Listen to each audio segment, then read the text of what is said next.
Welcome, welcome, welcome, everyone, to another adventure into reality. I am your host, the Galactic historian, Andrew Bartzis, using my radio voice today. This is a live call in show. For those of you who want to call in, you can go to the show description and see a Zoom room link. You can go to the chat also. There'll be a link where you can come in and be a caller. We are encouraging everyone out there to come and talk to us. Our basic rules: if we've talked to you in the last month, please be respectful and wait for somebody else to call. If there is nobody calling in and you want to call in and it's been more than a month, that's fine too, but just be respectful. We are here to talk about everything and anything. We've had some strange things go on, like exploding pagers in Lebanon, followed up by exploding solar panels and CB radios. We will be covering all of this in the Lucia report this coming Friday. With that being said, do we have a caller yet, Joel? Yes, it looks like Dennis Bolden is in the Zoom room. Dennis, let's spin up that caller for Dennis and see. Let's have a talk with him. Hello, Andrew. How are you doing? Dennis, how's it going, brother?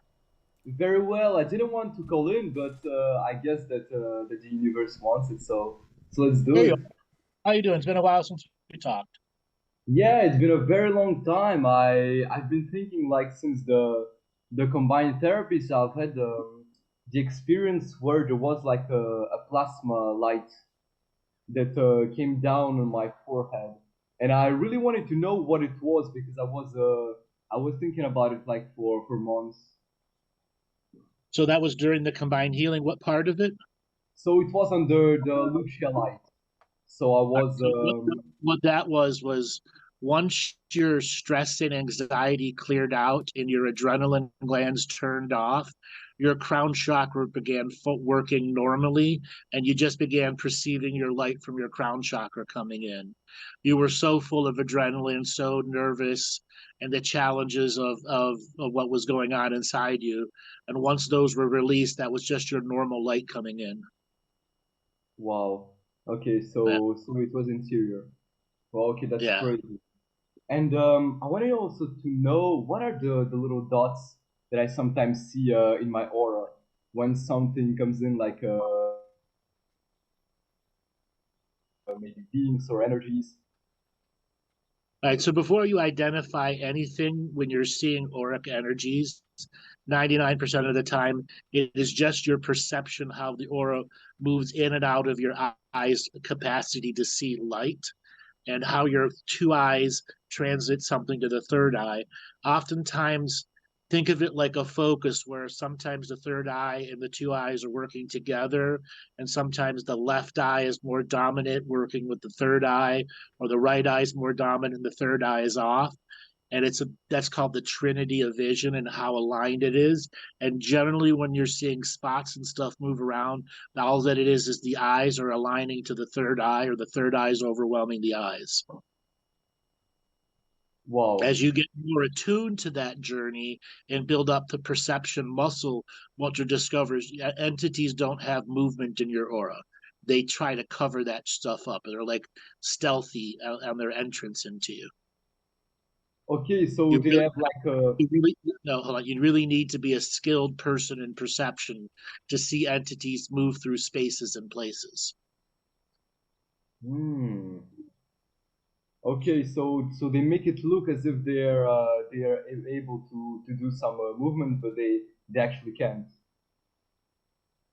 No, they can cover themselves up where you have no perception of them coming in and out, other Okay. than an odd sense something isn't right. Like your sixth sense, your spider sense will turn on. Okay. Okay. Yes. And how do you deal with psychic skills when you constantly like turn your third eye inwards? It seems like it doesn't work that well. What like other techniques do you have to maybe like So enhance? in your situation, you're trying too hard. Okay, I get As it. long as you're trying to see vision, you will fail at it. Vision is the last thing you get on the practice journey. Okay. You have to create vision. That's why guided meditations for people who like, I want to see shit. When you have this internal, I want to see shit energy and you don't realize that it's subtly there, it actually blocks the vision. You go through the journey where your other senses will present data, and then your sixth sense will come together. And what you'll realize is vision is something we learn through guided meditation, where we get to this tipping point where I'm not making this shit up. And that's why it's important to practice varieties of meditation. Base meditation is no visualization, no sound, no input, no mind thought. And it's vital that you learn to practice zero mind thinking. And then there's guided meditation where you're doing creative visualizations that challenge you to think multidimensionally so that your visionary journey becomes strong. So when you are actually in an out of body experience or initializing one, you know how the framework of stuff works. Okay, okay, it makes sense. So most of these psychic skills are like programs, let's say, until you actually go into silence. Well, silence is the way you identify that the programs are being annoying. Okay. Yes. And then Okay. build up the muscle of silent meditation. Okay. And I always tell Mm, people do not do a mono practice. You need variety, variety, variety in your beginning. Okay. It's yes. the variety that actually raises your frequency higher on a regular basis versus sticking with one thing and thinking you're going to master it, but only you're master of one subject matter and not the rest of the basics. Learn to get intermediate in all the basics. It will greatly advance your journey. Okay. Yes. Thank you. And I wanted to know what's the amount of ancestors and beautiful beings that are usually around you? Like, is it in the thousands or does it go in the hundreds of thousands? Like, what's the scale that No, you're it's working at? generally in the handful, 4 to 5. Okay. Now, Yes. there are other layers of ancestors we could easily tune into, and they Okay. can number in the hundreds, yes, and even more, depending where you are on the surface of the world. There are certain spots where ancestral energies are very powerful, and the veil between the multiple realms of realities is very thin, and there can be a perception of more of them. Okay. Okay, so it's not like collectives where they're like by the thousands when it comes to your DNA lineage and soul family. Well, no, there are collectives, but you got to work up to that journey. Yes. Okay. And I wanted to ask you about the unity consciousness and the shards. Like you said that if you have one shard that goes through the line, that you basically kind of have made it. But it's like a trailer. And I wanted to know like how far are we from this point? Like, does it take like 10, 20 years, or is it like pretty fast? Let me simplify it. You, Dennis, living today, has thousands of life that go into the ancient past, and the you, Dennis, of today, has thousands of life going into the ancient future. You are Yes. just one point in a linear time perception. And when you're not in linear time, you're all of your past, present, and future simultaneously existing. Mm-hmm. Dennis will be in another body, in another life, in another thing, in another expression, who won't be Dane Dennis, but many of the aspects of this Dennis will be reinvested into a future life to resolve karmas. But the original Dennis will be a part of the grander avatar as a living being who was in time at one point in history. Okay, so how far in the future do you go? Tens of thousands of years. That's why many, many aspects of what off-world people think are future people coming back to now during the time of the great change, because they're realizing what ended up happening to the souls of many people here is they generated several dozen avatars to manage the powerful souls that were with them on many timelines that were part of the grander evolution of the human species.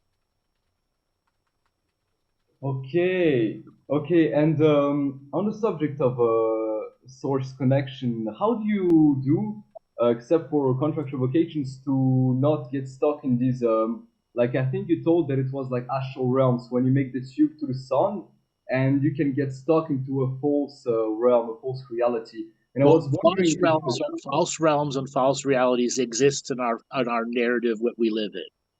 Whether it's the patriot programming, the religious programming, the this, the that, the whatever, Mhm. and then there's spiritual issues and spiritual realms and hell realms, etc., etc. That's just part of modern living. Let's go back 1,000 years. Hell realms were nowhere near as powerful as they are today, but hellish beings lived in the world. See how it's different now? I see. Okay. Eh? So Yeah. now they've moved to the hell realms because they can harvest more energy there. Now, contract revocation is the first part of learning to claw back your power. And Hmm. after a while, it's not clawing back your power, it's claiming your power. Then after a while, it's using your voice to create self-help motivation and the reconnection of faith. Because it is the light of the self inside that doesn't need a revocation. It can generate a light to end that aspect of a self that's in a hell realm or a negative realm, but it still takes an awake and aware person on the regular journey of a daily practice, mastering the energy techniques of knowing what it takes to raise your frequency at the snap of a finger. That's why that daily practice with big variety is so important, because there's so many different aspects of negative and false realms that just need the consciousness, the I am, to muster the ability to say no with enough strength. You can pull yourself and any of your shards out of it. Okay. And talking As about well as shards, free, yes. as well as free other people's shards. And once Okay. you get really strong, like I can go into the realm of a hell realm that clients are in and pull their shards right out and end up destroying the realms and making sure that they can't regenerate.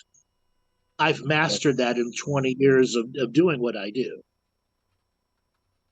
And how do you deal with, for example, I saw a past life where I was, I guess, a oligarch in Russia, and I think my death was overtaken by false light technology. And I wanted to know how can I, first of all, like maybe deal with the fact that we did like ceremonies on drugs, like the Well, cartel ceremonies, and then the first thing first is you are over focusing on the past. And I okay, say this to everyone that is out there. I mean, it's the way that the culture and society of light workers are. They tell you past life this, past life this, and everybody thinks it's their past lives changing and affecting them now. You were mhm, born here. Yes, past lives have an effect on you, but they don't have a dominant perception. And okay, unfortunately, we give them a dominant perception. If you mhm, keep your work as focused here on between the relationship between you and your dad, what you'll discover is there was some time in your childhood that the relationship went the wrong way. And what you do have to do is create an immunization inside you that doesn't create hate or vengeance towards your father or to anyone that's on that journey. And because you've had that vision, it's saying there are influences from the past, but they are not the dominant ones.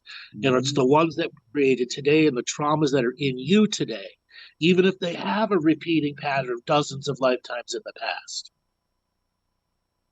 Okay. Okay, yeah, well, it makes a lot of sense. And how would you like? I mean, right now I have a lot of trips that I had in the past, and I wanted to know how can you make the peace come back again? How can you make the negativity stop and actually integrate the experience? That comes from healthy living, enjoying life, having a regular ceremonial practice, having prayer, having an entertaining life, cutting out the people who are negative from your life, like excess friends or extremely negative family members, not becoming a hermit, making sure your life is moving forward and not backwards. That is how you turn the light on. That is how you turn the happiness on. Okay. And it's learning to delicately balance all of those parts of the journey and not let yourself go to imbalance because you obsessed about this thing or that thing. Or let's say it's not about obsession. It's you had a breakup in a relationship and it hurt and it hurt and it hurt. And you just let that hurt go on for too long before you did something about it. Okay. A lot of people go through that journey. Okay. Okay. And I wanted to know when you do colonics, do you usually use water from bottles, or do you make it from the tap, or do you like heat it up?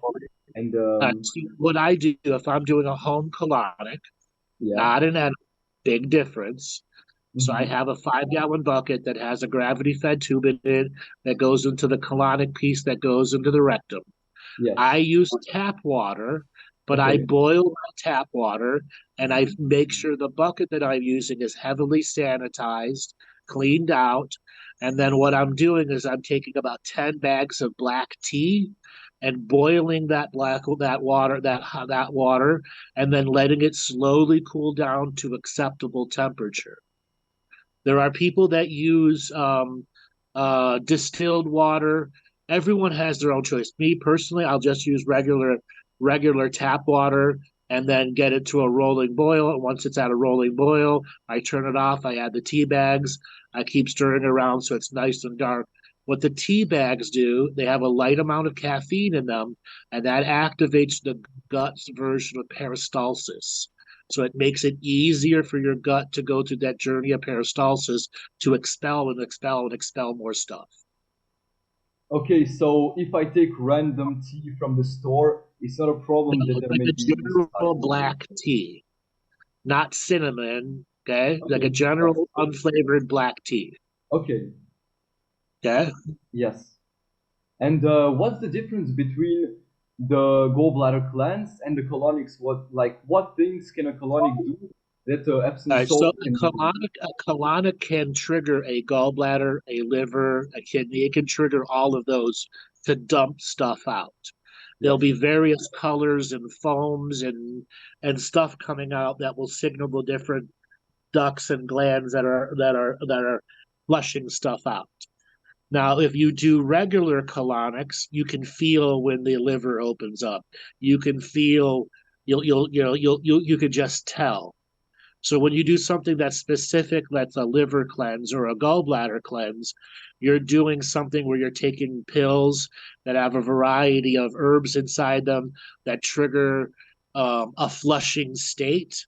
Some that are more sensitive to the liver, some are more sensitive to heavy metals, some are sensitive to the gallbladder or the kidneys. And they generally are taking that for 2 weeks. And at the end of that, you will have had a pretty decent flush of those specific glands. Okay. Yes. And I wanted to ask you: is there something that we could do to remove the neuro linguistic programming from like cartoons that we were watching when we were kids, like SpongeBob? Is there like something that we could do, like in particular, to change the belief system? The answer is you've already listened to them and it's already in there. Okay. And it's a Mm. matter is how is it affecting your personality? Ah, That's the key.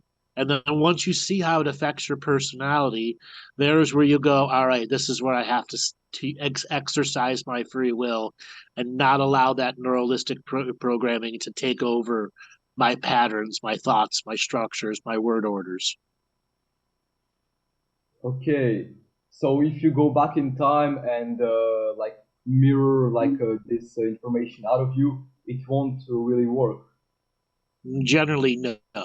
Ah, Unless okay. you're really a top level psychic surgeon, but Mhm. still such a deep central nervous system because you listen to it at such a young age.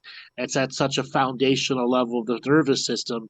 It takes the I am at the adult level to say no and continuously say no enough until the program gets significantly less in power until you start to exercise major forms of free will beyond no, where the no has so much strength behind it, it begins to erase the neurolinguistic programming from your modern structure.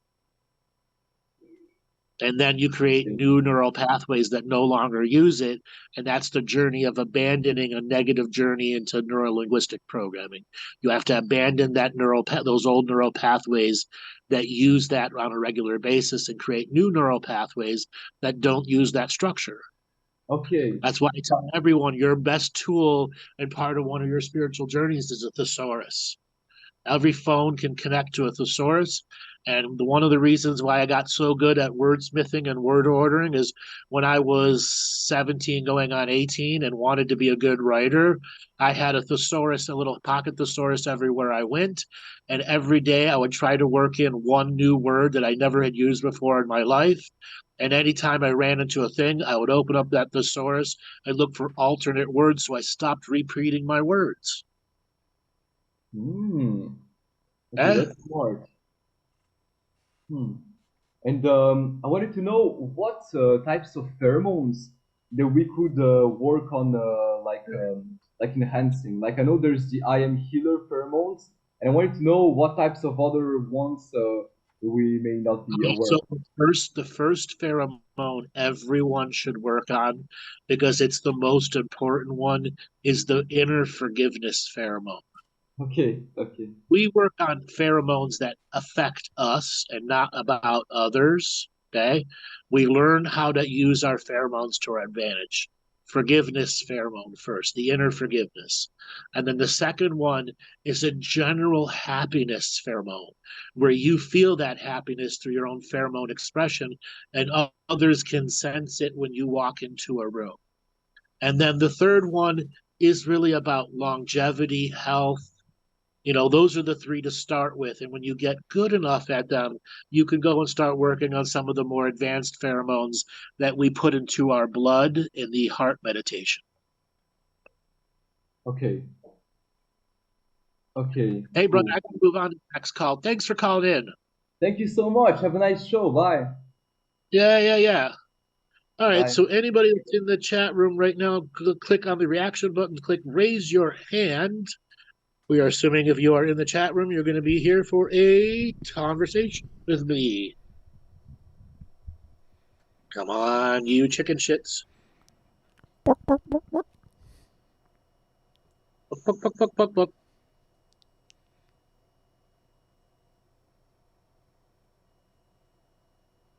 And those of you watching on Rumble or YouTube, you scroll down in the show description. You can find options to join us in the Zoom room, whether from your phone or computer, or you can call in. Oh, we got a hand from RC. Yeah. All right. Let's bring in RC. RC, signal to unmute. Can you hear me? I can hear you. How you doing today, darling? Good, thank you. And you? Good. It's been a little while since we talked. How you doing? I know it has. Well, just finished the course for sensual. I can't pronounce it correctly. Meditation. Uh-huh. And I just wanted your 2 cents on that. I'm loving it.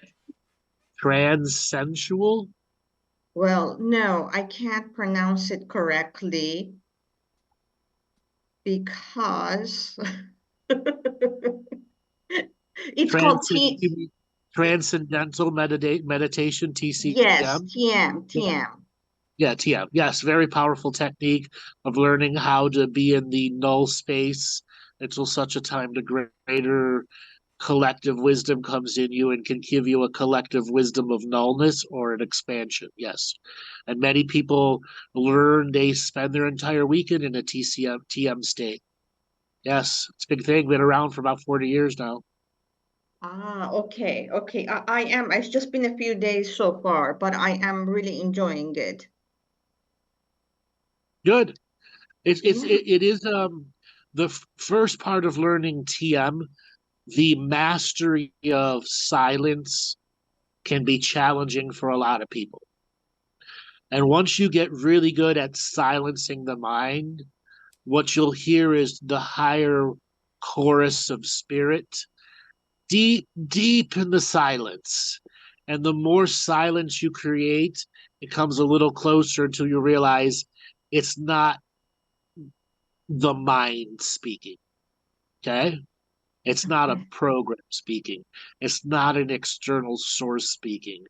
It's your high connected avatar in non-agenda time waiting for you to come in and have a chat of hello, I'm in this TM state. and what's the next part of understanding the non-time, non-agenda that can give you the greatest benefit at human potential and growth. Nice. Okay.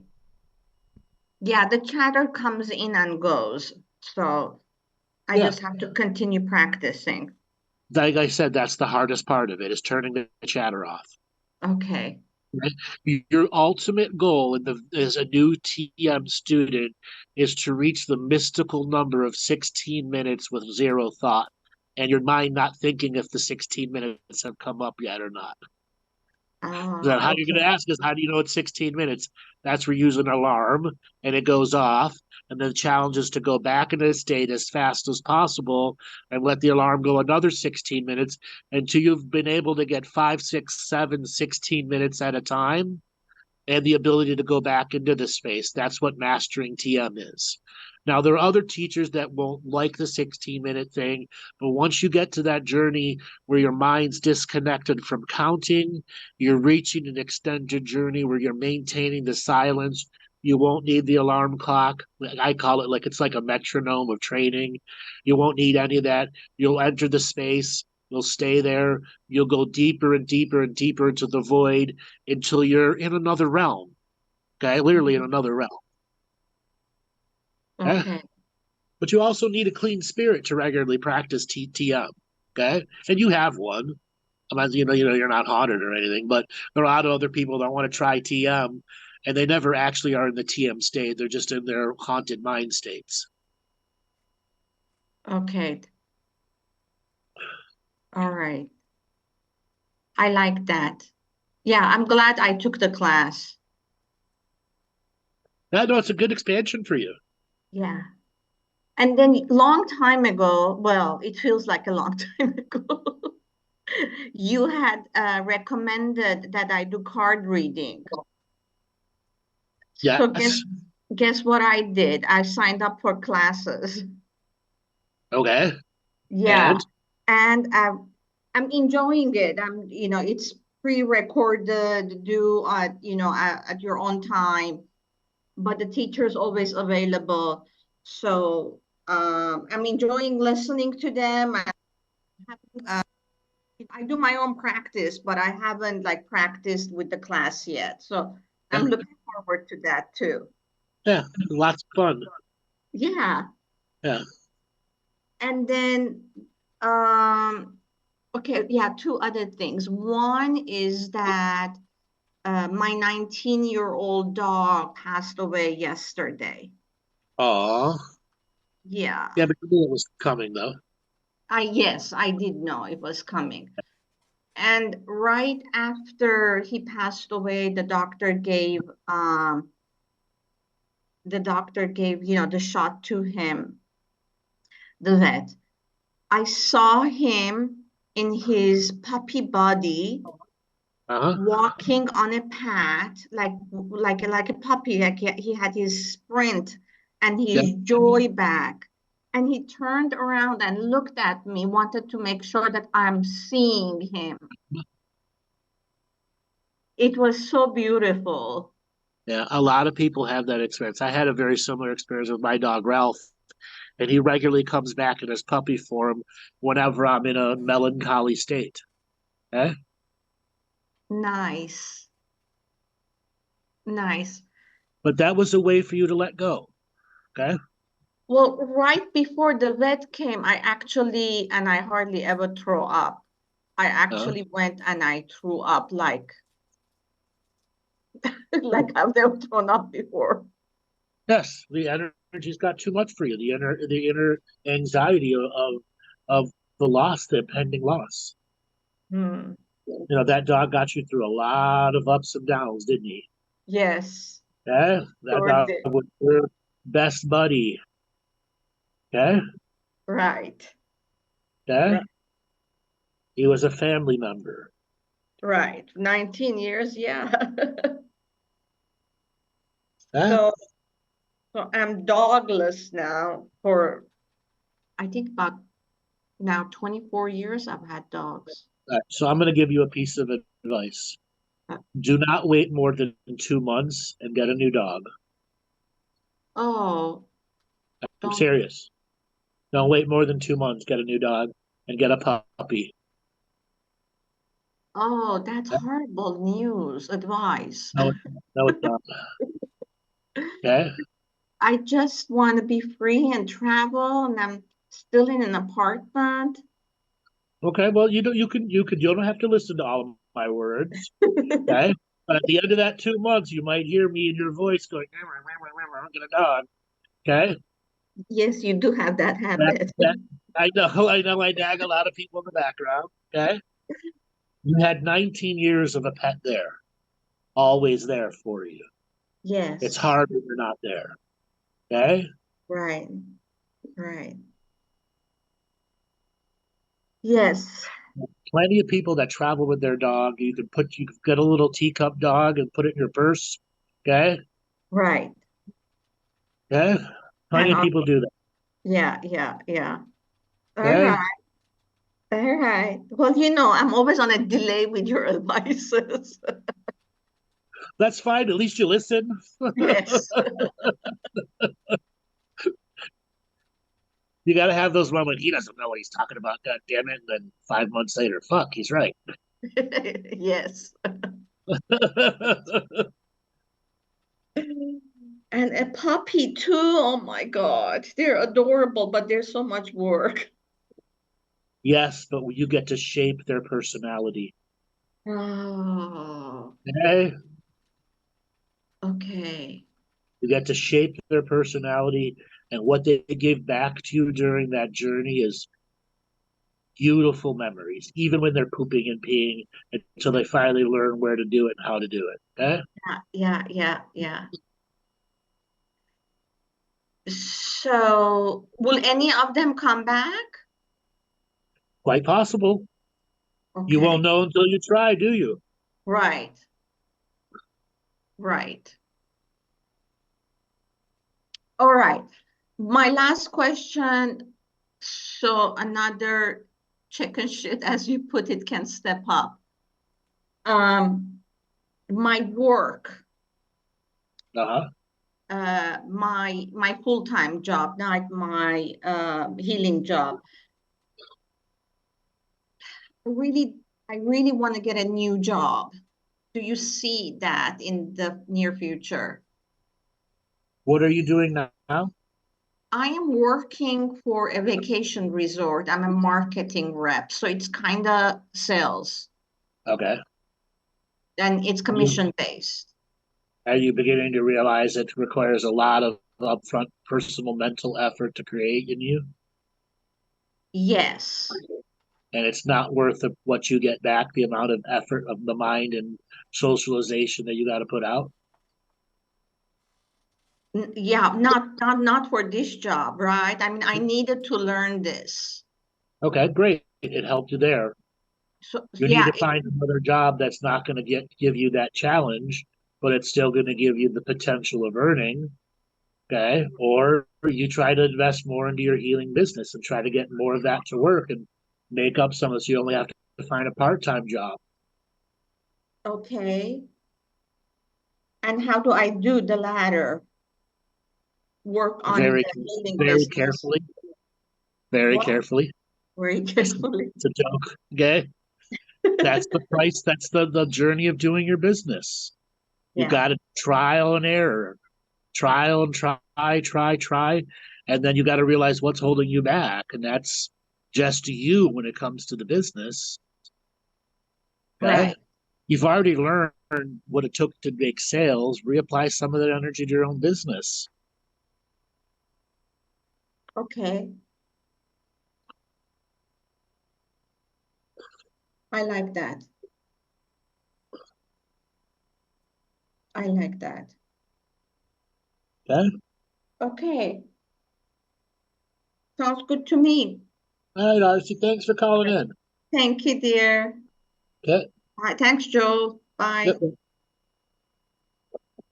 Let's see. Anybody want to raise their hand here?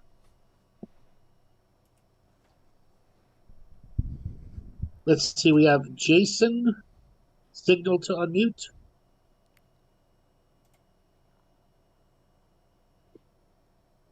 Jason, Hey, hi. you...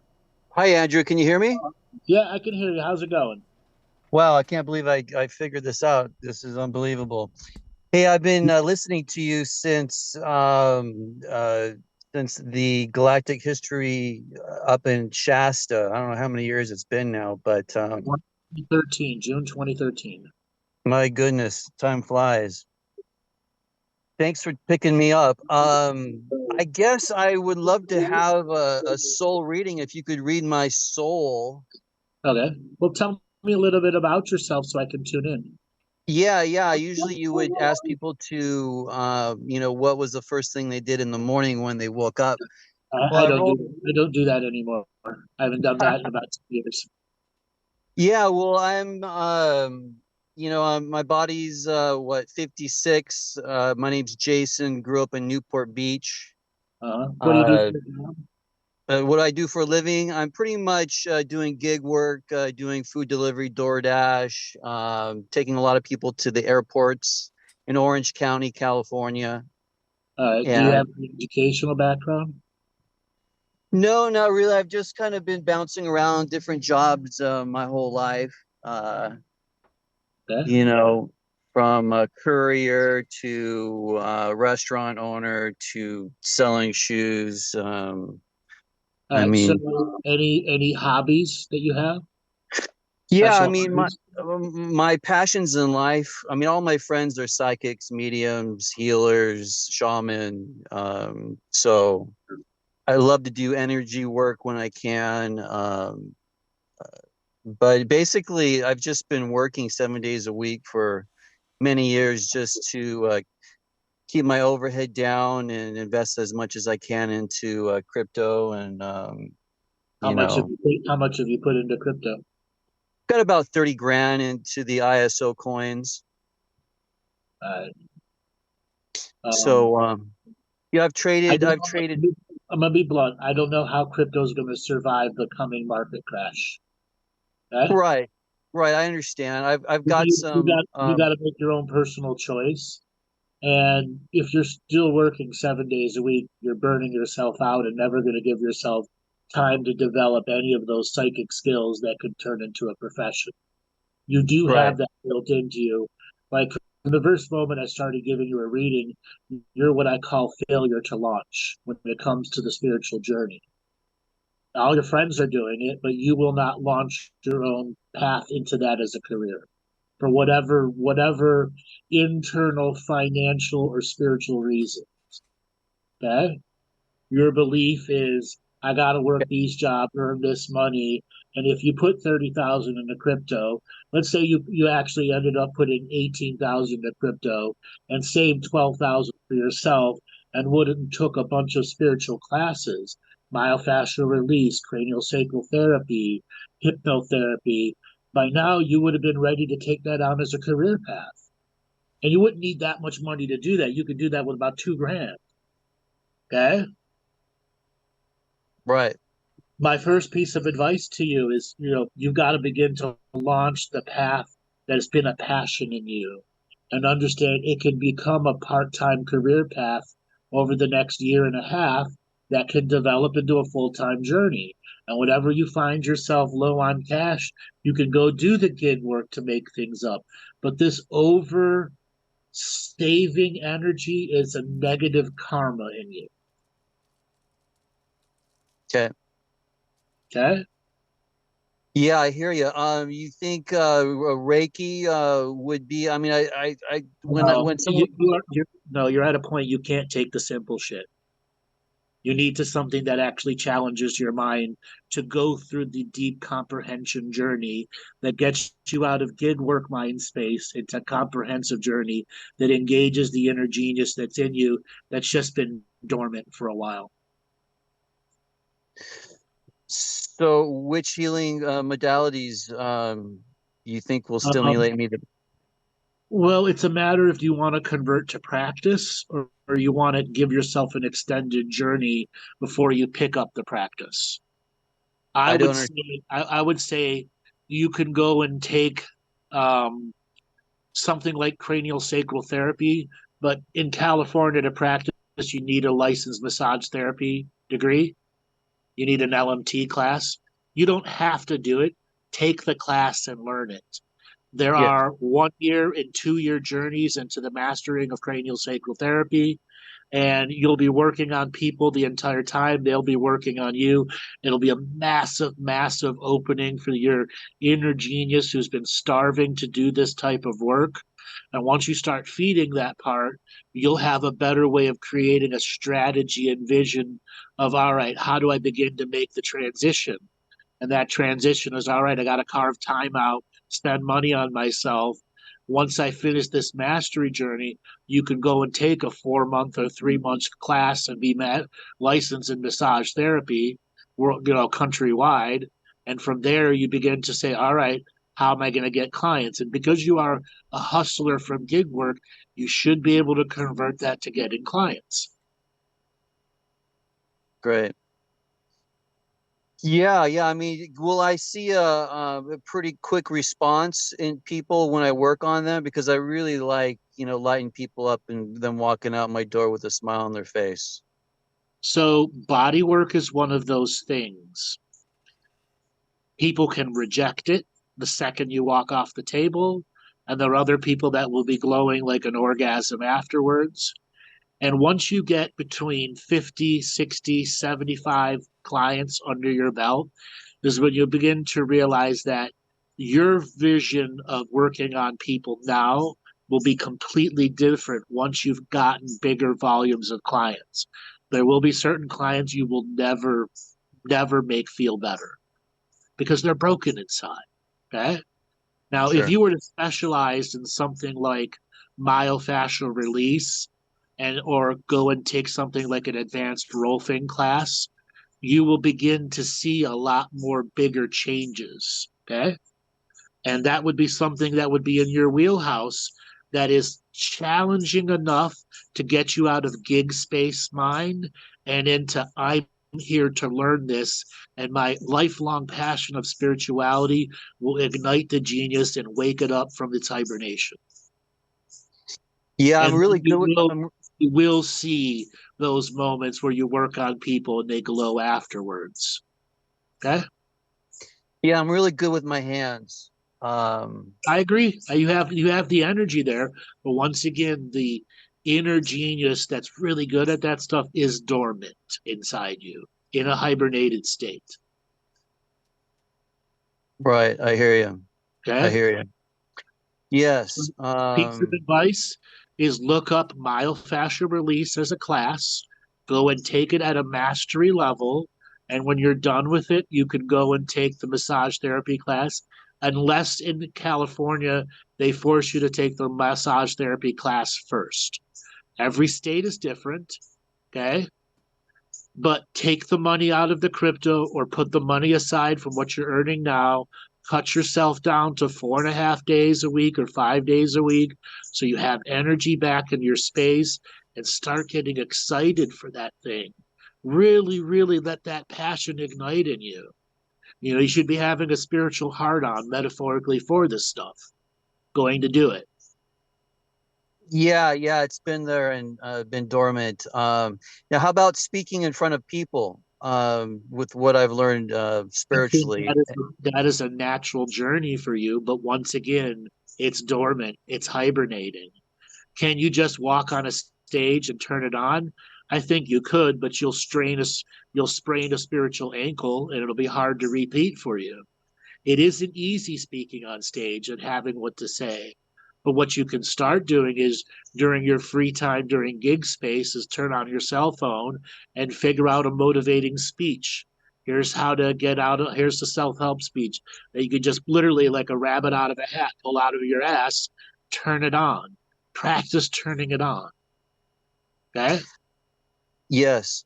How about a YouTube channel or interviewing people, near-death experiences, starting there and going, seeing where that branches out? What's your advice on that? So I'm a bit jaded when it comes to interviewing people because I've interviewed so many people and I've been interviewed so many times. And I'm really sick of idiot people asking idiot questions. I'm jaded, Right. but from my advice, if you're going to try to turn on your inner genius, the cop out energy is interviewing. Real activating you is going balls deep into the healing side and understand once you finish learning healing, your whole world is opened up to you that you will be able to take on the stage and make a part of a conversational topic that turns into stage work that is a bigger craft for you. Okay? I hear you. I hear you. Am I one of those souls where on my Akashic records have been lined out in black ink so that I haven't had, so that I don't have as many problems or No, frustrations in this life? no. You have quite a few problems and frustrations. You just don't observe them as it. Example, this fanatic over-saving in you has starved you of some of your greater shit inside you. Right. While all of your other friends went into that journey, you didn't. Okay? Imagine if 6 years ago or 5 years ago, you didn't save as much and invested into the time where all your other friends were becoming professional psychics and healers. They would have all been your contemporaries now. I hear it's just that I've been following Bitcoin since it was, at 200 bucks and didn't have two nickels. Listen, I have no problem. I have my own problem with Bitcoin because of the rug pulling that goes on, but I have no problem with you saving. You just don't need to save so much. Okay? Right. Right. That's the key. You don't need to save so much. And that's actually a negative karmic thing inside you. Okay? You've starved yourself and overworked yourself for 30 grand in the bank. At how old are you? The body's 56. You're 56 with 30 grand inside a potential something that could explode or go bankrupt. Okay? And that's for the Right. whole economy, not just crypto. Okay? Yes. Now the viruses that I have, am I going to be able to get rid of these STDs eventually? The last thing I want to do is transfer this to somebody else. What do you have? Oh, just warts, tags, but just warts that Skin tags are not sexually transmitted. They're generally a skin issue. You could have all of those removed by a cryotherapy. How many warts do you have, and generally where are they? Well, I would say venereal warts, my friend. They've pretty much spread throughout my body. How many? Oh, I mean, it's hard to tell, between a tag and a wart, but everywhere from my legs to the top of my head. You need to go to a doctor and you need to figure out what can be done. There are some unique medicines out there that deal with that. You probably have something that's going on that's a major autoimmune disease going on, or you have a something in your skin or in your blood that's recreating it. Yeah, my body's pretty acidic. I was thinking about getting some black salve and just smearing that all over the place. That won't do shit to it. It's too advanced. It's in the blood already. There is no Right. naturopathic way to get rid of this. You need to go to a doctor, and you need to stick with what they give you. I don't really have. I'm going to reiterate, there is no naturopathic way to fix it when it's that advanced. Right. I just don't have a lot of faith in doctors. Well, if you want to get rid of it, this is one of those moments where you get to heal your faith in doctors. I had to go through a healing of faith in doctors in 2021 where I was in the hospital from an allergic reaction to a medicine I'd been taking forever. Okay. And I Right. rooted the faith in the medical doctors from that journey. And I've had a completely different perception and point of view of it. And if you've been listening to my show for a while, I regularly tell people to go to the goddamn doctor and self-diagnosing. Self-diagnosing is the worst thing in the light worker community. They make shit worse. Stop being afraid of the doctor, especially if you've got warts from your head to their toe. Go to the doctor. Get that taken care of. Get that out of your residual energy image so you can feel human again. Right. I mean, there are not many, but a couple here and there. Doesn't matter. Makes me concerned. It's already affected you enough to just ask me about it. All right. Right. Yeah. Alrighty. Any other advice? Yeah. You said you'd ran restaurants for a while? No, I owned a restaurant for a little while. I've been in sales most of my life. Okay. What kind of restaurant was it? It was a Mexican restaurant. Had a partner who I bought 50% of, and he ended up being a thief and tied to the Mexican mafia, and so I got out of there as quickly as I could. But it was a lot of fun. I mean, talking to 200 people a day, but it was a lot of work too. Yeah, all restauranting is.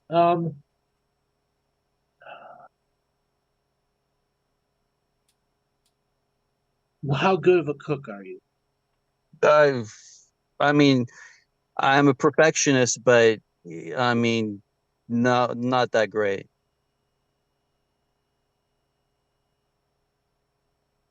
What kind of house or apartment do you live in?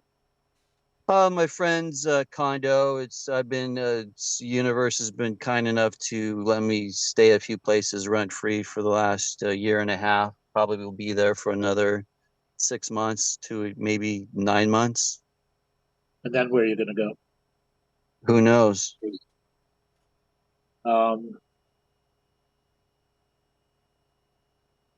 Stay locally in Orange County. Here's a suggestion. Do you have an area where you have a little bit of a backyard enough to put a barbecue grill? No, it's the second floor of a condo. So you have no outdoor space to do anything.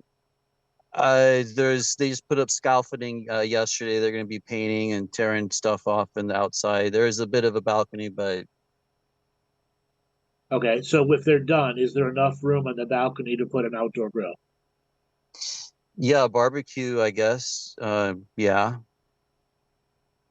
There is an energy in you that's coming from the karma of food service, that flame and food can ignite inside you some very catalyzing energies.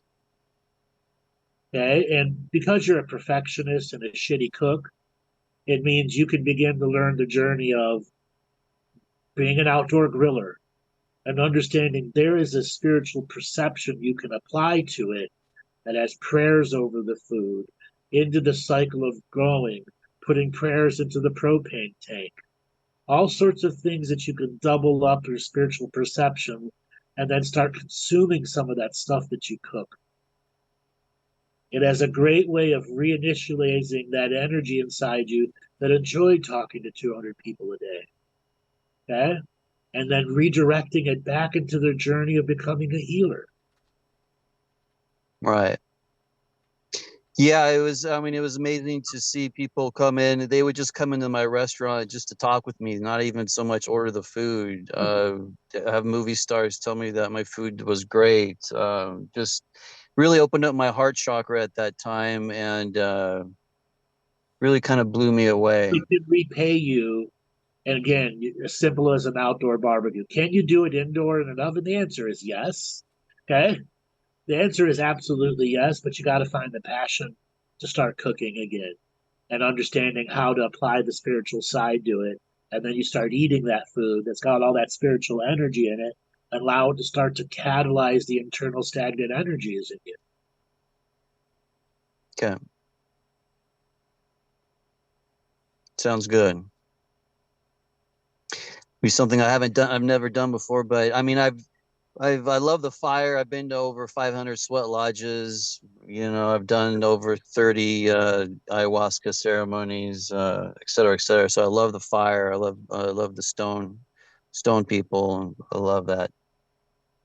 Reinitialize it on your daily self practice. Mm-hmm. Okay. Yes. You're what it will catalyze in you and change in you. You think the revocations I need to work on also? Yes, but you're going to probably have to develop your own. Mm-hmm. You can start with what's there, okay? And then begin to write your own specific to your ups and downs and the challenges of your life. Great. Well, I really like the the energy worker, body worker journey. Yeah, like I said, you can't do the easy route. You have to do the challenging mind route. Okay? If you take the easy route, you won't go anywhere with it. You'll go back to Right. good working. Okay? Myofascial release is my suggestion for you. And it's a matter of, can you start the myofascial class without the prerequisite of LMT, the licensed massage therapy? And if you can do a full mastery course in myofascial release, you could easily be $150 an hour practitioner. Okay, a pain management specialist and work in a pain clinic. Yeah, my father wrote 7 books on nutrition. He was one of the first clinical nutritionists, et cetera, et cetera. So I've been around pain management my whole life. Karma right there. Do it. Yeah. Okay? Yeah. That's karma. All the more reason to do it. And you're in Orange County, there's dozens of myofascial teachers everywhere. It's a matter of, is it weekend classes you're taking? Is it a multiple times a week class to spread over a year or 2 years to get yourself to that advanced master level? Right. Well, thank you so much, Andrew. You're welcome, man. Take it easy. Good talking to you. Yeah, we'll talk soon. Okay. All right. Thanks. Bye-bye. You're welcome. All right. We've got a hand up. Greg's signal's on mute.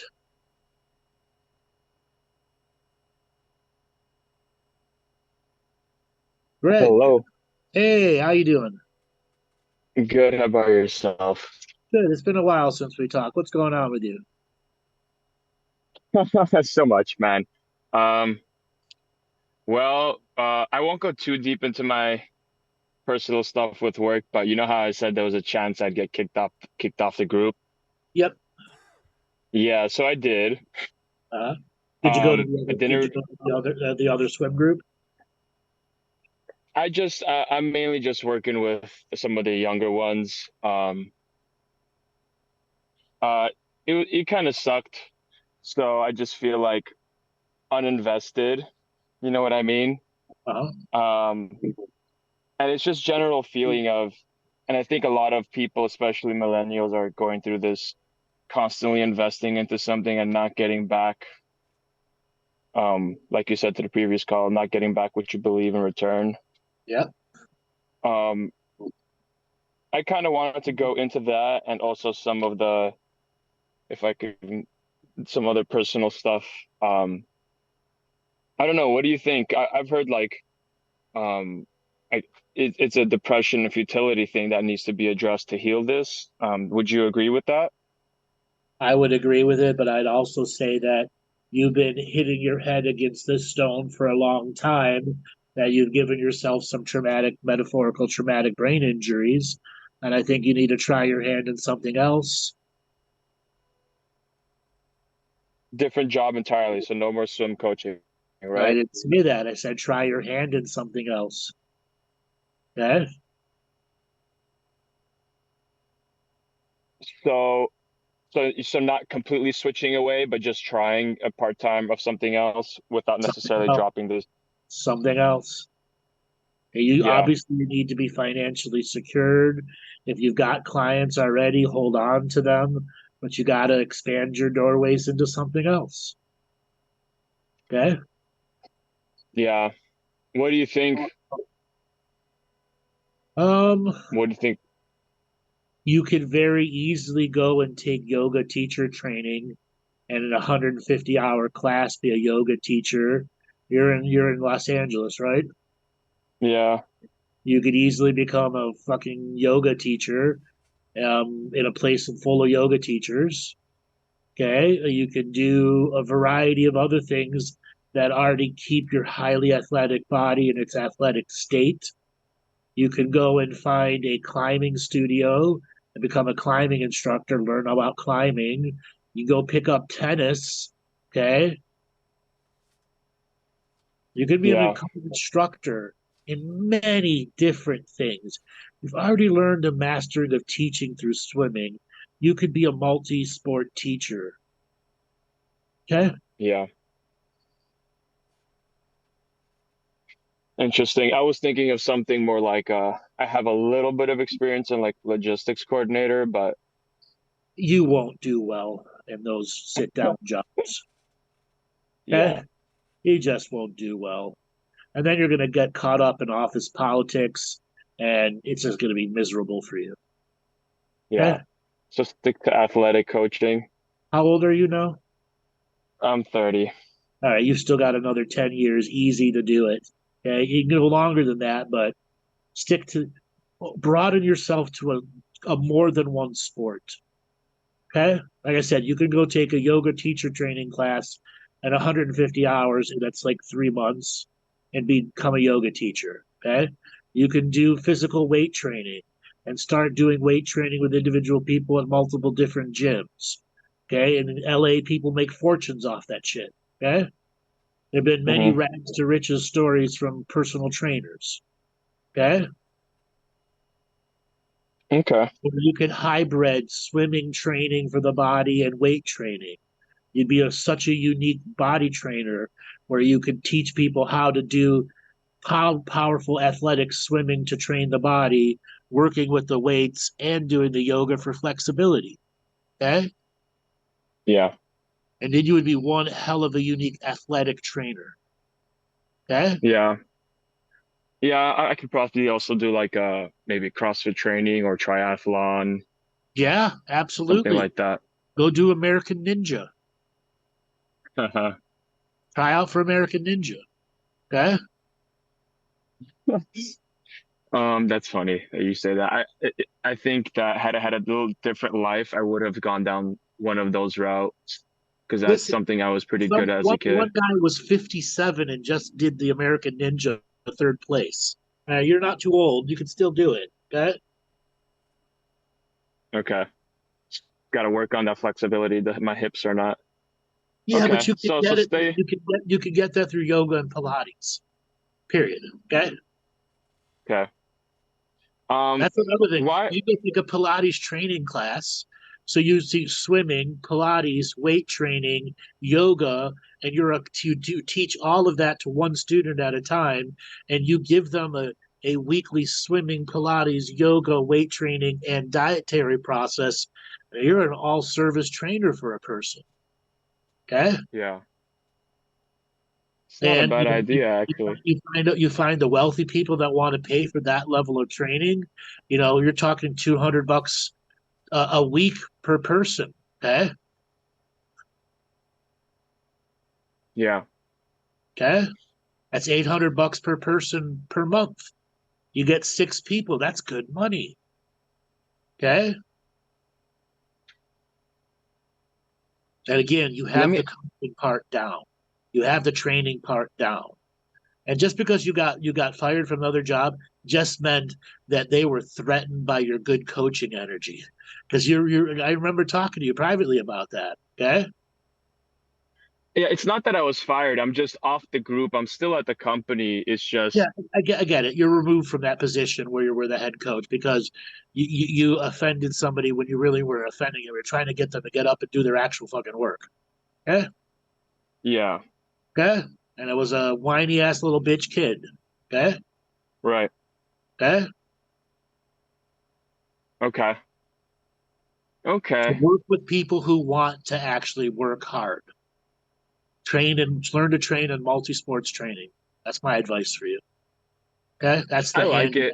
it. I think long term, a goal of mine has always been maybe having like a sports academy, Yeah, something big. yeah. Having your own gym. Yeah. Okay. So I guess this is the start of branching out. and kind of starting my own business. Kind of tired of working for other people. Yeah. Okay. Okay. Let me ask you about a little more personal. So addressing the depression and futility, I think, is really the key for my healing next step, right? All right. So I have been talking to you for going on 6 years now? Longer. 7 I'm years, 30. I 8 talked to years? you Yeah. first, A long time, probably a a long decade. time we've been talking, all right? We have Yeah. addressed this before, okay? And you're coming back to a subject matter you think you can't defeat. You said earlier many of the millennials are experiencing a depression. It's because it was imprinted on you as a young kid through school, through the journey of the culture, through the lack of opportunity, etc., etc. You have to change your stars, quite literally. Where I believe the multi sport journey, learning it, will help you break that depression. Because there's too much tied into the mythos of being a swim instructor. And I think that just regenerates depression when you can't be the top in the field in it because you're such a competitor. Does that make sense? Yeah. Okay. And that's what's making you think you can't beat it. But you add yoga, you add weight training, you add biathlon training, you add some dietary stuff to it. You're a multi sport trainer. And like I said, for those people who are high end producers and CEOs, having somebody like you to force their ass to do that stuff, they will pay for that. And they will pay for you to be an asshole to them. Okay? Not that you are an asshole, but that's what's going to be when you're getting a high level producer to get that athletic journey going in them. Okay. There is I why I like think that. the depression. Okay. So it's just the one dimensionality is the depression. My question Yeah, was essentially like, what's the heart? because you're competing against yourself and you're not going to be the top in that field because your state is limited. You are in a state where the competition is too much. If you were in Minnesota or if you were in Florida or you were in some other state, you could make it to the top of the city, but the competition and the internal rivalries are too much. Okay? Therefore, burn out. Yeah, I had an invitation to go to Seattle, or I guess an opportunity but I just don't want to go there. You know what I mean? I like where I I get am. it. I get it. If you Um, like, I'm not telling you to move. I'm saying you gotta realize the one dimensionality is why this cycle of depression keeps coming back. okay. Okay. So I was thinking that it was something maybe a little different and not related to this, because there's this, you know how I talk about the entity issue. Yeah. Um, I that think is, the entity is also related to the one dimensionality in you, and it's a competition process. And the cycle of depression keeps that entity energy refreshed, going away, coming back, disappearing, coming away, going back. And it's because of you're not maintaining a growing frequency. You have a static frequency that slightly lowers, raises a little bit, goes back lower. You're not actively raising your frequency, even though you have a highly athletic body. That means the repeat grind is beginning to break down the greater cycle of higher frequency in you. And you need to get back into that learning state, that learning mode, that 150-hour yoga class, that going and mastering, the climbing wall to the point you can become a teacher at it, going out and becoming a personal weight trainer. Okay. So yeah, at those other things, you're going to watch that depression and that entity energy just begin to reduce and reduce and reduce. Okay. okay. And you'd think, so from a spiritual standpoint, I feel like I can't address it anymore. Everything I've done spiritually, I've actually done very successfully, but it's like my ability to heal spiritually, it feels like it keeps diminishing and diminishing. Which is the same thing of the depression returning. Okay. Every time the Yeah. depression returns, all the hard work you did spiritually seems to be for naught.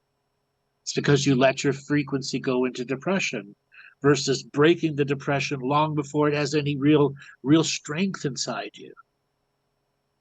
And that's the cycle been imprinted on you from very young, age 6, 7, 8, 9. Okay? So this all has to come down to just me being successful, independent, and breaking my depression. Through an expansion journey that keeps you raising your frequency versus banging your head against the same wall of swimming over and over and over and over and over and over and over and over again and threatening to quit and coming back, threatening to quit, coming back. Okay? Yeah. You're really good at being a trainer. Go beyond swimming.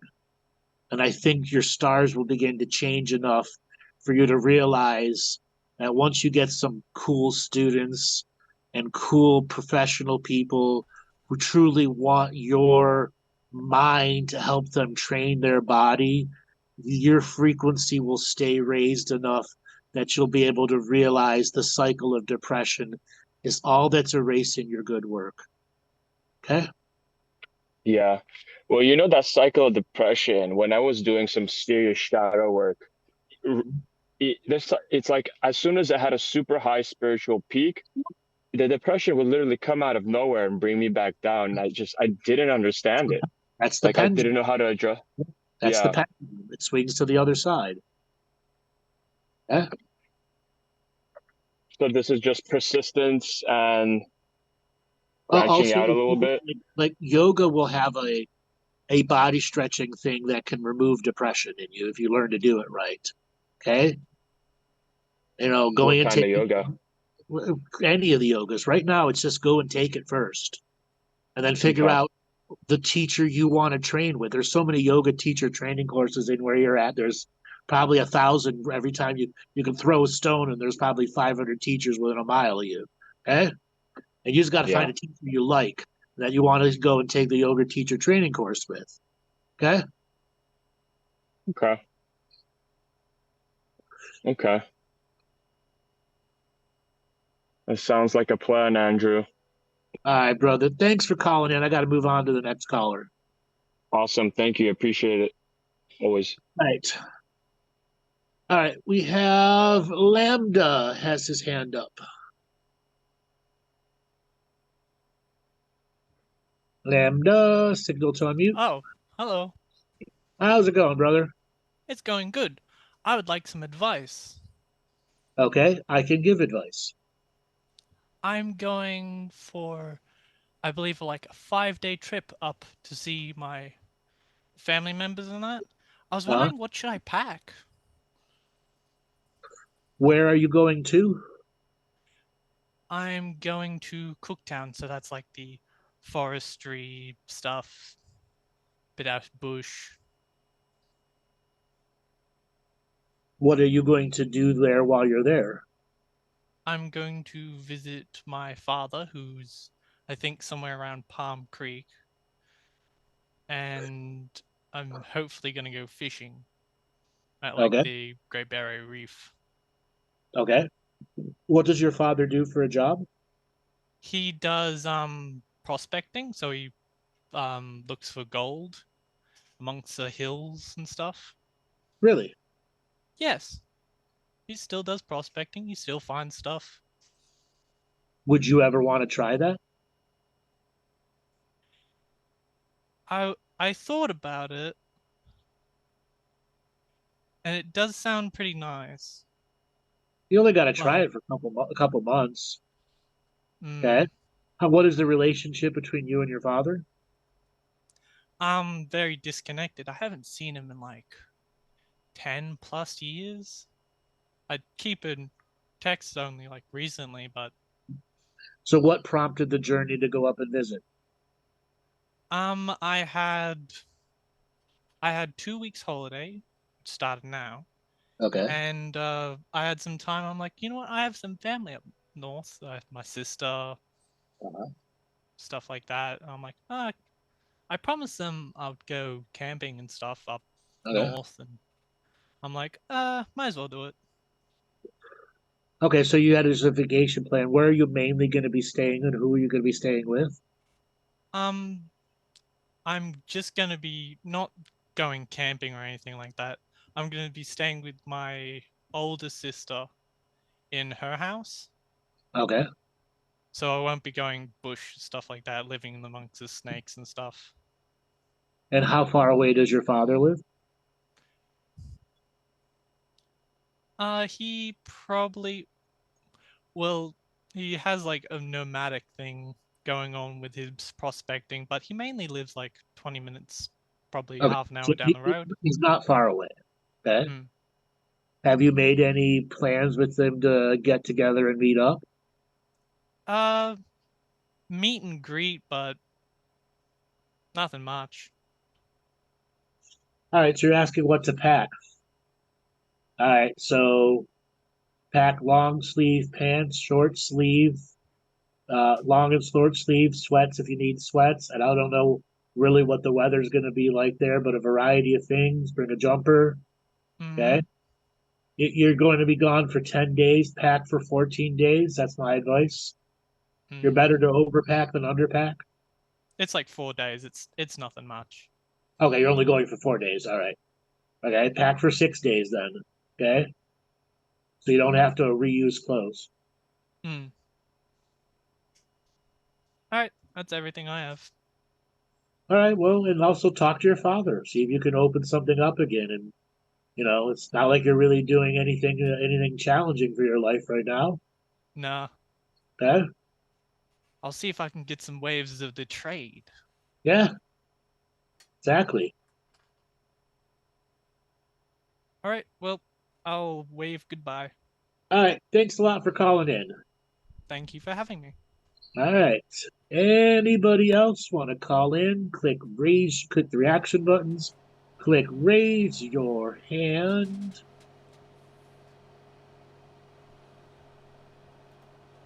We got some chicken shits.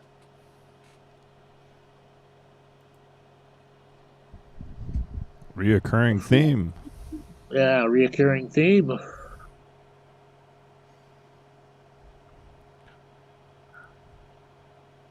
If you are out in the interweb nets, in the chat room in Rumble or in YouTube, or listening to us on Twitter, you can go and click on the link and come to the Zoom room and have an opportunity to have a conversation with me. It's not that hard. Click the link. Don't be a chicken shit.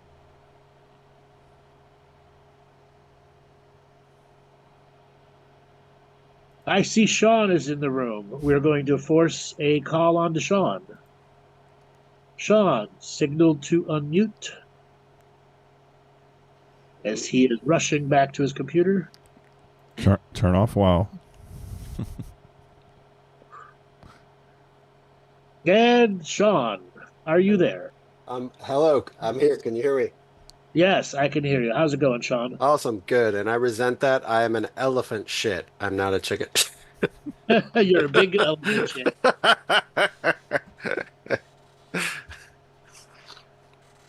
How's it going?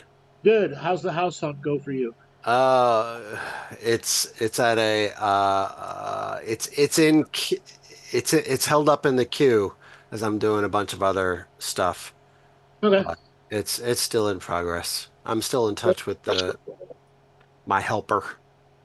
Okay, that's good. Like I Yeah. told you, just make it a regular part of your journey, and you don't have to rush yourself into a house. You just Right. get the right thing for you at the right time. Also, I took what you said to heart about go once a month, and so even though I haven't gone yet, I'm in more frequent contact with the person. Okay.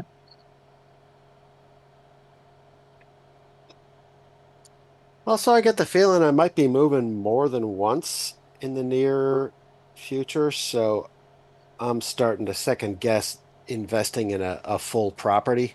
And I'm thinking I might want to temporarily rent where I can also take clients, and then when my situation You can do changes. that too. You could also get an RV and travel around the country. Oh, that's my dream. Okay. Yes. Okay. You can technically do both. Yeah. Have a little house and an RV. Okay. Yeah. Okay. Yeah.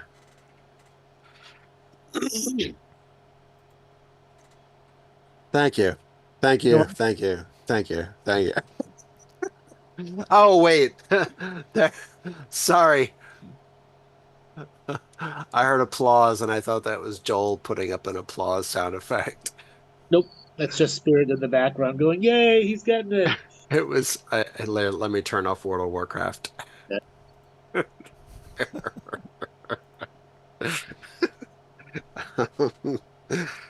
Thanks, Joel. Yeah. So I did get my bike after 8 years of it being punctured and not used. I just got it repaired. Wow. Yep, I After got it. 8 years, you fixed a bike. Got it back 2 hours ago. Good. Get out and ride it. I'm gonna. It's dark now, but Yeah, obviously, yeah. you know what to do. Be safe. All right, Sean, we got somebody with their hand up. I'm gonna call on. Nice. All right. All right, Sean, we'll talk to you later. Okay. All right, Matt, I got your signal to unmute. You got your hand up.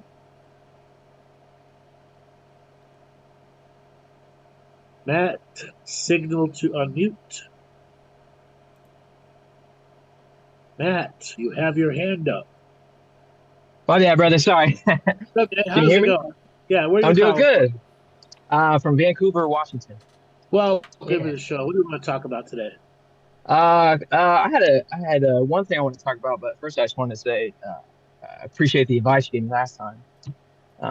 It helped a lot. Every time I talk to you, I feel like something happens, and something good happens. So, but yeah, you were telling me to do the Epsom bath Uh-huh. last time. And it helped my skin a lot. But it also I feel like it um as I was kind of just relaxing there for a couple hours, kicking back, uh, I uh, I started just kind of massaging my leg, and all of a sudden this giant knot that I feel like has been in there for like 10 years just released, and all of a sudden I could walk like 1,000 times better. It was amazing. But yeah, so thanks for that. But I guess uh, I have kind of another question that's a little more maybe esoteric, possibly. Go ahead. It's sort of about are you familiar with something called central heterochromia? Say that again. Are you familiar with something called central heterochromia? It's like it's when there's like two different colors in the eyes. Familiar with that at all? So the iris has two colors or multiple colors? Yeah, so both eyes, there's like a light gold around the iris, and then the pupil is different color. Yes, Type yes, of I'm thing? familiar with that. Yep. Is that where does that come from exactly? Or if you know, I mean, I'm That's not. that's DNA lineage programming. So people that have ring colored, so there comes a variety of different versions. And then there are people whose eye color regularly change every couple years. Mhm. So that is Oh, wow. a built into the body's lineage. The mother and father, their mother and father, their mother and father, generally 10 generations back, where you'll have energy in the eyeballs, in the pupils, that will have specific skill sets that unlock in the third eye, or a unique perceptive ability when dealing with materials such as clay, metals, glass, when you're in the forming stage. It'll be something that allows you to perceive the object in a three-dimensional state in your mind, being able to forge something out of a rock and it being a statue at the end. It gives artistic, architectural experience in the brain that allows you to make hands-on manifestations. It can be very much seeing into the spiritual world too, but it's something that's passed down in a lineage. And when you're born in that lineage, all you got to do is go through the activating journey of it. Right on. Yeah, I definitely have been feeling activated this last month. So I don't know, but yeah, no, I appreciate that. I was, it's just a very distinct feature, and I, just kind of curious about it. But that makes sense. Well, great. Yeah, I mean, this whole month I've just kind of, I feel like I've made, strides as far as controlling my emotions. Uh-huh. Faith has been, I think, set in stone at this point. So, Okay. How's work going for you? It's been good. Works good. I've been kind of taking a little bit of a factory reset, a couple weeks. But money's coming in anyway, so it's business is good. It could be a lot better. But I needed to get my mind right, get my body right. So and you got time yeah. And I'm meeting all my neighbors. We're all kind of forming a nice little community. Kids playing. I mean, it's I'm in a new state this year, and it's just everything's just been it's been a roller coaster, but I'm starting to look over the mountain. I can see where I'm going now, so it's good. Yeah. Do you have any? I want to thank you. Welcome. Other questions. Well, I mean, nothing that comes to mind, man. I mostly just like to listen. Okay. Take it in. Well, I got another caller waiting. Thanks for calling in. No worries. Thank you, brother. I appreciate you. All right. So, Jonah, signal to unmute. All right. Hey there. Hi. Hi, Jonah. Where are you calling from? Oh, you muted again. You got to unmute, Jonah. There you go. Yeah, near Seattle, Washington. Okay. What do you want to talk about today? If it's all right, I would be curious what you feel would be most helpful for me to know. And my galactic history is a curiosity to me. Okay. Tell me a little bit about yourself so I can tune in. What would be helpful for me to talk about? Career path, family, children, hobbies, pastimes. Just a sample of who you are. Okay. So I've been doing some watercolor painting and a little bit of weaving. I've been doing some sculpting as far as creative things. I have parents and step parents. My birth father took a rapid downhill in his health, and that brought up his mortality and my mortality for me. I'm definitely looking at career path. I was thinking of maybe technology. I've been working landscaping. What else can I tell you? How old are you? 41 now. Do you have any experience with music? With music, not a whole lot. I've done a couple of chords on the guitar and a little bit on the piano, mostly like a drum beat, like maybe shamanic drumming. So my first piece of advice for you is invest into a musical instrument that isn't the guitar. That is not a guitar. It is not a stringed instrument. Okay. Now, when I'm looking in you, there have been many minstrels in you, and that's an old world term. Okay. Where it's a folky type energy, where oftentimes the minstrel had a lyre, which was a type of guitar, or they had a clarinet, they had a flute, they had a trumpet, they had a saxophone. My advice is invest into a reed or an embouchure-based instrument like a trumpet. Okay. Those are really cheap right now. Go take lessons, learn how to read sheet music, make it a hobby and a pastime, learn how to have fun at it. And what it'll do is unlock some energies in you that will help catalyze stagnation in you. Okay. Okay. Just having it in your life as a creative flow, that's a hobby and pastime that you're working better at, will just help change some of the ups and downs and bumps of energetic life that you have. Mm-hmm. Mm-hmm. As for you going into technology, how long you been doing landscaping for? 3 years now, recently. Mm-hmm. What kind of work did you do before that? We spoke earlier. I worked dishwashing. I worked at a friend's farm, and I've traveled a bit. I lived in India and Nepal.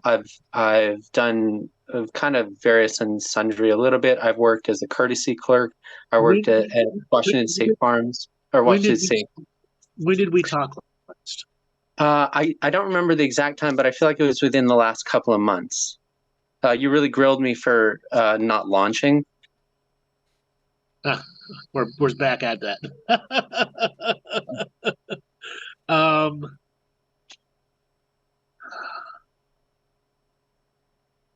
I really think technology is just going to be beating your head against the wall. Interesting. There is an astrologer through the Art of Living that thought I'd be especially good at technology. So, but that was mostly his read. Self-employed situation where you already had technological skill sets. Yes. Okay. I do have a computer science degree, but I don't know what that counts for. So when did you graduate? 2019, I'm pretty sure. All right, so you're not that far out of date. Mm-hmm. I just think the computer office life would be not beneficial for you. That's what I think. Okay. Sure. Okay. Yeah, I could see that. You could find a way to create your own business, teaching people how to use computers, fixing computers, building your own computers, selling a gaming computer, grabbing bare bones kits, filling them out. There's always room in the market for people to do that. I'm going to push a little bit here. Okay. I'm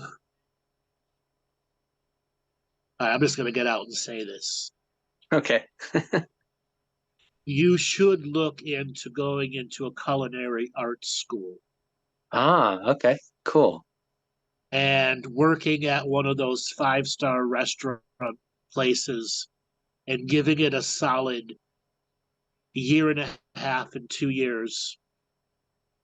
And at the end of it, you will learn a lot about yourself, a lot about food alchemy. It will expand you. And if you're able to keep that musical instrument playing, I think at the end of that year and a half, 2 years journey to culinary arts school, you will have a greatly expanded you. Okay. And I think a whole different set of fields and opportunities will be there for you. Okay. There's just there's a chef inside you, dozens of lifetimes, just like there was a minstrel in you, all right? And when these energies come forward, these are not always career paths. They're things that amplify the quality of life that you can have. Sure. Okay. Then that helps open up new realms of meeting people that are more in your soul family alignment. Mm-hmm. Okay? Okay. Good friends that become incredible friends. Yeah. Okay? Okay. Okay.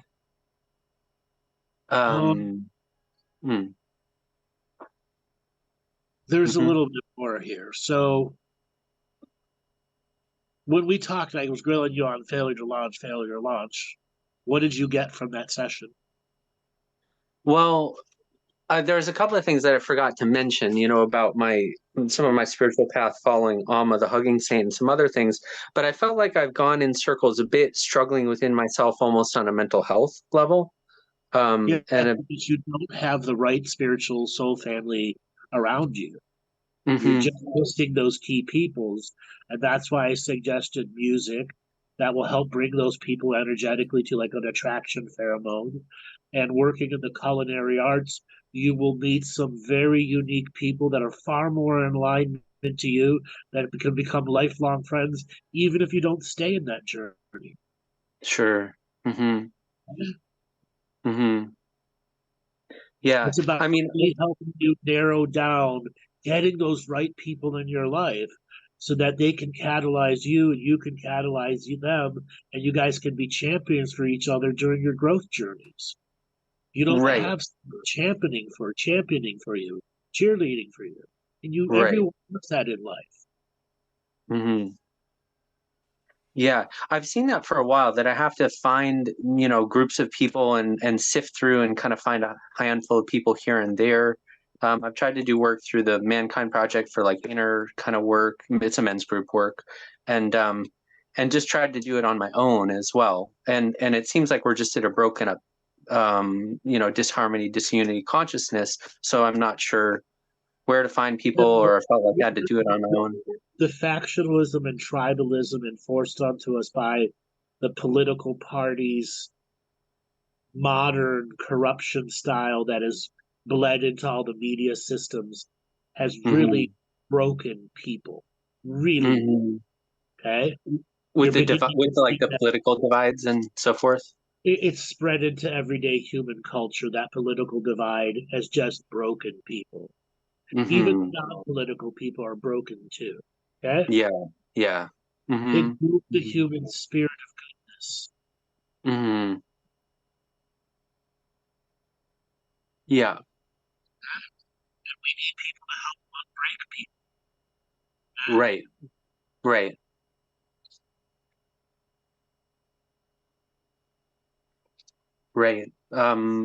I'm just listening, unless you prompt me. Any other question that you want to ask? Oh, I was curious about the galactic history, if that's useful, or if that would give me that sounds cool to hear. Let me think. There are some aspects that I can bring up. So I'm going to track back to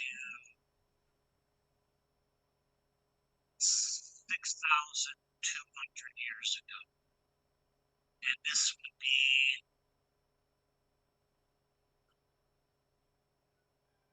right about where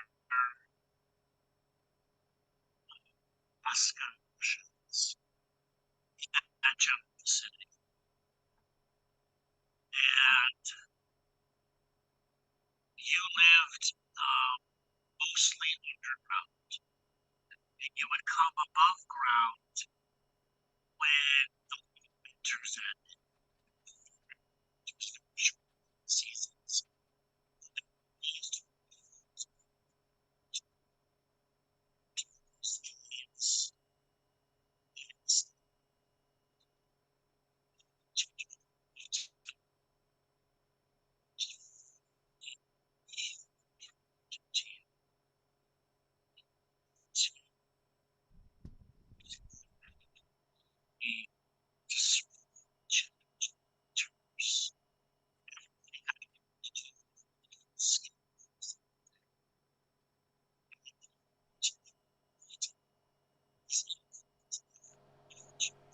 Hey, Andrew, it sounds like we lost you. It's very hard to hear you. Let me switch devices.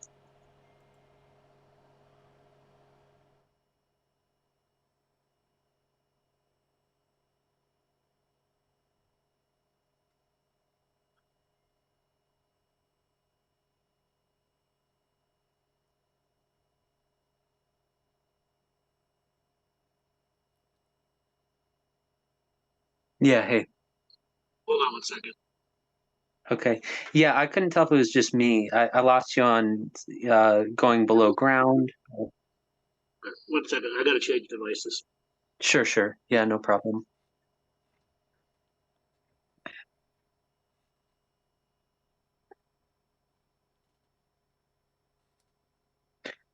Yeah, if it's useful, I mean, while you're changing, I think I still do have a number of purposes and so forth I can bring forth. I'm not too sure about the best ways to heal other than meditate. Go ahead. All right, I'm back. So, what was the last thing you heard? Something about, I'll go back quite a bit in a time stream. I heard something about going above or below ground for some time, but a lot of that sounded garbled to me. All right, so in the Moscow, Russia area, 6,200 years ago, you generally lived an underground life because the challenging of the winters were so strong. That had been the culture there for many thousands of years. Now, what was so important about this lifetime was the camaraderie that was created because of the harshness and challenges of life. Incredibly powerful connections were made. That lifetime has been influencing every other lifetime since then to find that human connection where everybody worked together for the greater good. Everybody was learning every skill. No one was left behind. Energy. And you've been trying to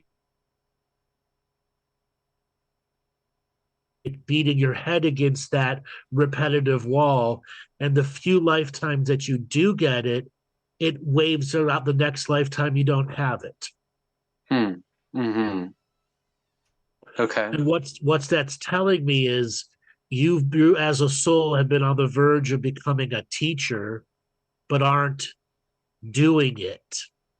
You're not giving yourself the mastering journey of being the teacher who forms those groups, molds those groups, trains those groups, controls their ego, makes sure that the narcissists aren't in those groups, finds those soul family members, and nurtures them to be long-term relationships so that they can be repeated lifetime after lifetime. Okay.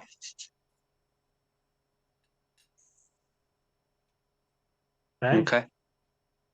Now, when I track further back, I'll go 750,000 years ago. Here's where you're living in Atlantis, roughly where Angkor Wat would be, the cities in Malaysia, the ancient places in Malaysia. And best way to describe it, you are a being who makes machines that have no moving parts. So you grab a rock and imprint onto it a psychic energy that makes it a machine that can do a variety of things. It can be a calculator, it can make sewing equipment, it can do all sorts of things.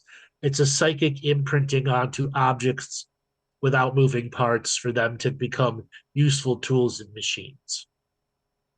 Now, what's the significance of this life, and how does it apply as galactic history? It means you have an incredibly potent and powerful creative mind that can imprint on things. And you got to master this imprinting journey on objects. That's why you've been doing watercoloring and dabbling with clay and statues, stuff like that. That's something that you should expand on more. Imprinting your mind power into subjects and objects, making them specialized tools of magic and science. Okay. I do notice, you keep going if you want. I do notice that my total psychic energy, my vibe, my energy will imprint in the things that I do, or I can clear objects kind of like using a violet flame, or just using, if my energy is strong, that it also clears the things around me as well. Yes, it does. But you don't have the cycle of people around you so that you're amplified like 10,000 fold. If you have the right cycle of people, imagine being amplified 10,000 fold where you're already at. Right. Yeah, that would be great. It would be a total life change for you. And that's where you should be operating at. Right.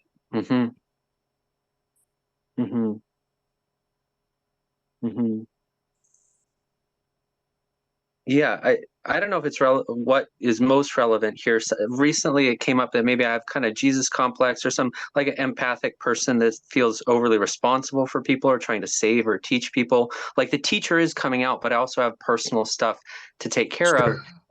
And because people it's still perverted in you. It goes back to that life in Russia and the spiritual beating your head against the wall. You can't repeat it lifetime to lifetime. And it's because people are going through grand karmic resolutions. And to get a cycle of people to be in a rebirth cycle that's really for the positive is challenging, especially in today's society. But we are in the time of human potential is changing. Yeah. The wall and will it into existence.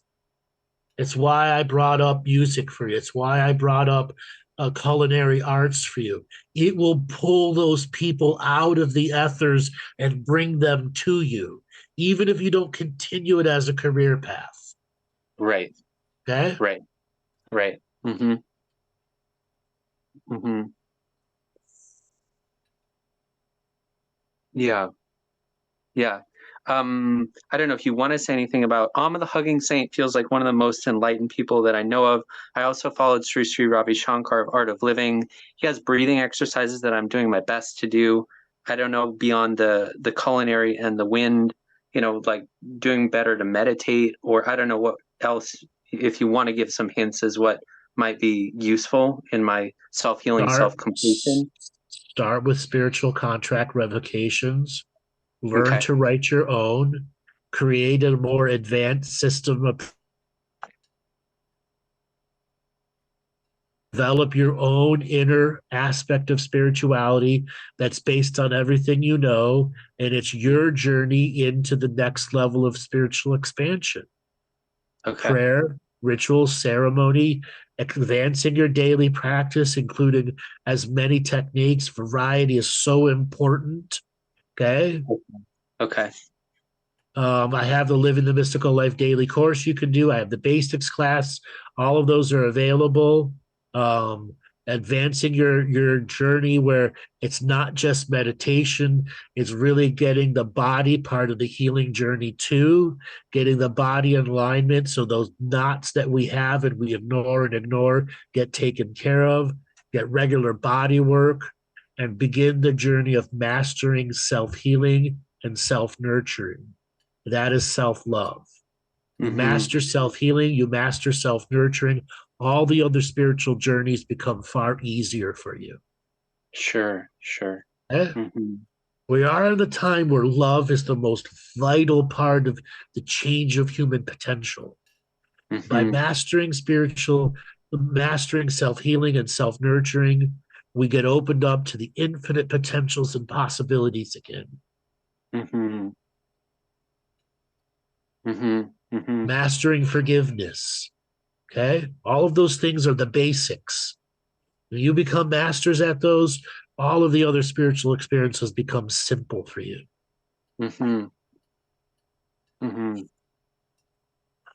Yeah. It makes sense on some level. I do feel like I'm advanced on some level, but also like I was pointed out, I was going into my head as a survival technique, you know, too heady or whatever. And this other thing. It's escapism. Okay, what are you escaping from? Maybe emotional pain, or like I just feel like I could be more grounded on a level that's emotional and communicates to other people. Relating to other people can be difficult, maybe because I see a lot of what might be going on for them, or just freaks me out to see the overall. And because you don't have the people in your world are searching and becoming a person who smells the mouse fart next door. Okay? You become over vigilant. Yeah. Okay? Right. Okay? There's a bit of, and you're from a spirit point of view, there's a bit of desperation to get these people in your life. Right. Okay?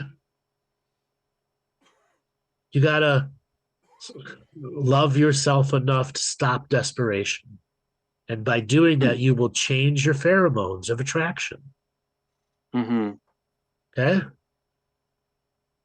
Love yourself enough to turn off the empathy, turn off the overcaring. And call it an act of self-love.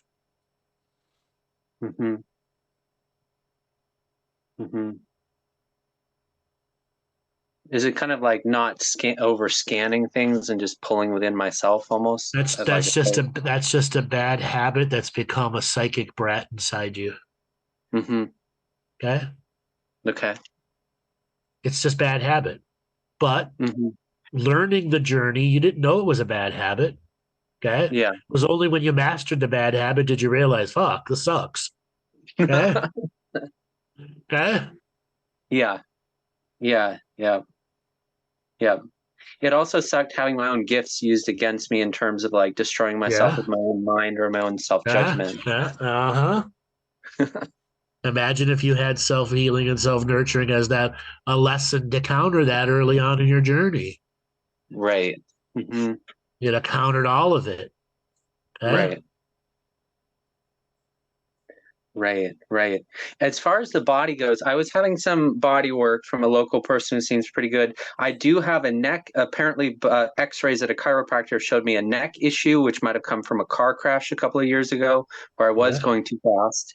And then a low back is twisting a bit. I don't know if I'm getting overly metaphysical, but I think it has to do with my gut instinct and those energy centers and not feeling safe in my family, the world, and so forth. I have Jewish heritage. There's probably generational. So what that is your brain is overpowering your heart, and your brain is disconnecting you from your gut brain. Have you ever heard the term gut brain? Sure, that neural bunch of stuff. Yeah, in the gut. Your brain, your heart, and your gut are meant to be one organ. There is zero separation. Your head, because of culture, society, etc., dominates your journey. Sure. Bring the brain back to the heart. Get the brain and heart to work together so they stop competing.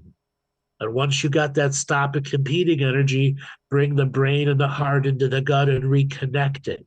Make that a regular part of your daily practice where you actively bring the brain into the heart and visualize the left lobe and the right lobe of the brain centered on the heart. And once you really get that held there, bring the heart with the brain centered on it into the gut, meld it to the gut, and fill your body full of light. So your spiritual consciousness center comes from the gut and not centered in the brain. And that will help realign a lot of your spiritual gyroscopes so that the three things can become one again. Mm-hmm. Mm-hmm. Okay. Okay. Okay. Yeah. Getting to your gut brain will advance intuition. Stop over sniffing the mouse farts next door, because intuition will override your empathy. As for having a Jewish heritage, all that means is your sets of unique karma are different than others, and it relates to your journey of spirituality. Are you going to follow the Jewish heritage, or are you going to go down the path of self-exploration? Mm-hmm. Yeah? Mm-hmm. And down the path of self-exploration means, like everybody else that's in the path of self-exploration, you make the journey away from that perception and open yourself up to brand new potentials of spiritual journey and expansion and soul family members, etc., etc. Yeah. I mean, for what it's worth, I think the Jewish is powerful. There's a lot of Jewish mysticism. I like a lot of the teaching stories. The Jewish people currently seem fairly neurotic, but powerful too. Anyway. But every culture in the world is like that. Okay? Okay? Every culture in the world is neurotic. What does the Jewish people have in general? Better work ethic. Okay? To me, that's their biggest advantage as a culture. They have far better work ethic. Okay? Yeah. And work ethic goes a long way at getting a rich and fulfilled life. Okay? Right.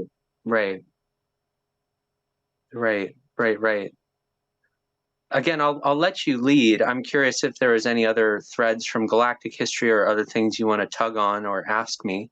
No, that's about it right now. I'm gonna come to an end of the show already, but thanks for calling in. Yeah, I really appreciate this. I'll definitely You're welcome, man. Take it easy. Have a great day. It easy. Yeah, you too, man. All right, everybody. We will be back tomorrow Friday for the Lucia report. We have a lot of things to talk about.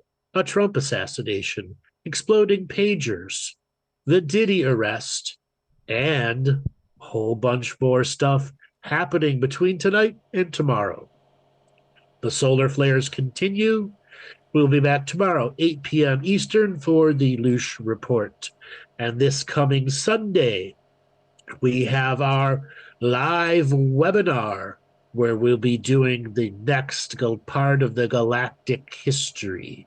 You go to the website, learn about the Galactic history webinar, and we look forward to seeing you all there this coming Sunday, 12 noon EST, for the Galactic history webinar.